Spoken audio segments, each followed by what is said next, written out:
యాక్చువల్గా ఇది అక్టోబర్ నవంబర్కి వచ్చినప్పటికీ ఆ ప్రకటనలో 5 జిల్లాలను ప్రకటించినాక దాంట్లో 3 జిల్లాలు ఓకే చేసి 2 జిల్లాలు పక్కన పెట్టినప్పుడు అప్పుడు మాకు ఒక అర్థమైంది, మన జిల్లాను పక్కన పెట్టి తప్పిస్తున్నారు అనేసి. ఇది చాలా అన్యాయం సార్. ఒక ఇచ్చాపురం నుంచి ఒక కలెక్టర్ ఆఫీస్కి వెళ్ళాలంటే 150 కిలోమీటర్లు, కొత్తూరు మా మిలియపుట్టి మండలం వాళ్ళు వెళ్ళాలన్నా విపరీతమైన కష్టం సార్. ఇది ప్రతి జిల్లాని 2 అంతకు మించి చేశారు సార్. మా ఒక్క శ్రీకాకుళం జిల్లానే ఉంచడానికి మేమేం అన్యాయం చేసాం. ఈ రోజు ఒక్క జిల్లాకి ఈ రోజు డెవలప్మెంట్ కోసం స్టార్టింగ్ ఆఫీసులు అట్మాస్ఫియర్ అంతా కన్స్ట్రక్షన్ చేయడానికి సుమారు 1000 నుంచి 1500 కోట్లు ప్రతి కొత్త జిల్లాకి కూడా ఇస్తున్నారు సార్. సరే, ఇప్పుడు జిల్లా రాకపోతే దాదాపు మా 4 నియోజకవర్గాల్లో ఓన్లీ వాటర్సే దాదాపు 10 లక్షలు ఉన్నారు సార్. వాటర్స్ మాత్రం.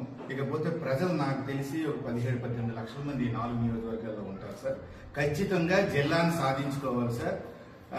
ఒక నెల రోజుల్లో మేము ఇంకా ఈ కార్యక్రమం ఇంకా ముందు ఉధృతంగా తీసుకెళ్లి నేను ఖచ్చితంగా రాష్ట్ర ప్రభుత్వం గారు ప్రకటించకపోతే ఆమరణ నిరాహార దీక్ష చేస్తాను సార్. ఇది ఖచ్చితంగా సాధించుకునే దిశ వరకు వెళ్తాను సార్.